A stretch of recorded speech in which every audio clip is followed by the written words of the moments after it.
வணக்கம். திமுகவினரின் குழந்தைகள் 3வது மொழியை படிக்க வேண்டும், ஆனால் அரசு பள்ளி மாணவர்கள் படிக்கக்கூடாதா அப்படின்னு தமிழக பாஜக தலைவர் கேள்வி எழுப்பியிருக்கார். கடந்த 1965 தமிழகத்தில் ஒரு மொழியை திணித்து அதைத்தான் படிக்க வேண்டும் என மக்களை கிளர்ச்சி அடைய செய்து அப்போது மத்தியில் ஆட்சியில் இருந்த காங்கிரஸ் பெரும் பிரச்சனை ஏற்படுத்தியது.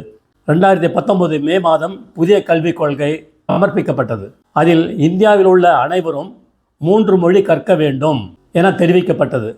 முதல் மொழி தாய்மொழி, 2வது மொழி ஆங்கிலம், 3வது ஹிந்தி என்று அப்போது இருந்தது. இந்த வரைவு அறிக்கை பிரதமர் மோடியிடம் வந்தபோது இது ஏற்புடையதல்ல, 3வது மொழி இந்தியாக இருக்கக்கூடாது, இந்தியாவில் பிடித்த மொழியை கற்கலாம் அப்படின்னு சொன்னார். அதற்கேற்ப கல்விக் கொள்கை வெளியானது. பிரதமர் மோடி தேசிய கட்சியாக இருந்தாலும் மாநில நலன் கருதி ஆட்சி செய்கிறார். இன்று தமிழகத்தில் 1965ஆம் ஆண்டு கொண்டு வந்ததை அப்படியே தூக்கி சுமக்கின்றனர். அரசு பள்ளிகளில் 52 லட்சம் மாணவர்களும் தனியார் பள்ளிகளில் 56 லட்சம் மாணவர்களும் படிக்கிறார்கள். CBSE உட்பட பல பாடத்திட்டங்களில் படிக்கின்றனர். இதன் வாயிலாக குறைஞ்சபட்சம் 30 லட்சம் மாணவர்கள் 3 மொழிகளை படிக்கின்றனர். பள்ளி கல்வித்துறை அமைச்சர் மகேஷின் மகன் பிரெஞ்சு படிக்கிறார், பிரெஞ்சு லாங்குவேஜ் படிக்கிறார். திமுகவினர் குழந்தைகள் 3வது மொழி படிக்க வேண்டும், ஆனால் அரசு பள்ளி மாணவர்கள் படிக்கக்கூடாதா? தமிழகத்தில் கல்வி மொழியை வைத்து இரு பிரிவு மக்களை உண்டாக்கிவிட்டனர்.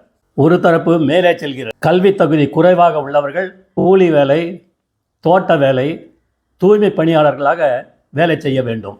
திமுகவினர் குழந்தைகள் தனியார் பள்ளிகளில் பல மொழிகளை படிக்கின்றனர். 5ஆம் வகுப்பு வரை தாய்மொழியில்தான் படிக்க வேண்டும் என்று புதிய கல்விக் கொள்கை கூறுகிறது. இதை அண்ணாதுரையோ கருணாநிதியோ கூட செய்யவில்லை. தமிழகத்தில் ஆண்ட கட்சிகள், ஆளும் கட்சிகள், புதிய கட்சிகள் என அனைத்தும் ஒரு பக்கம் நில்லுங்கள். பாஜக தனித்து நிற்கும். அரசு பள்ளிகளில் 52 லட்சம் மாணவர்கள் மட்டும் ஏன் இருமொழி?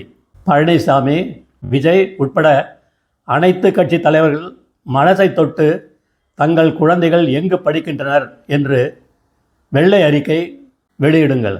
ஸ்டாலின் தன் பேர குழந்தைகள் எந்த பள்ளியில் படிக்கின்றனர் என்று தெரிவிக்க வேண்டும். BM ஸ்ரீ பள்ளிகளை ஏற்பதாக தமிழக முன்னாள் தலைமை செயலாளர் கடிதம் எழுதினார். முதல்வருக்கு தெரியாமலா அந்த கடிதம் போயிருக்கும்? 3 மொழிகளை ஆதரித்து பாஜக நிற்கும். திமுகவை நம்பி சென்றால் குழந்தைகள் போஸ்டர் ஒட்டத்தான் செல்வர். இப்படி அண்ணாமலை அவர்கள் கூறியிருக்கிறார். இது முற்றிலும் உண்மை. திமுகவினரால் நடத்தப்படும் ஒரு சில பள்ளிகளில் தமிழில் பேசினால் தண்டனை கிடைக்கும். இதெல்லாம் நாம் பத்திரிகைகள் படிச்சிருக்கோம். இருமொழி கொள்கை தமிழ்நாட்டில் எடுபடாது. ஜெய்ஹிந்த்.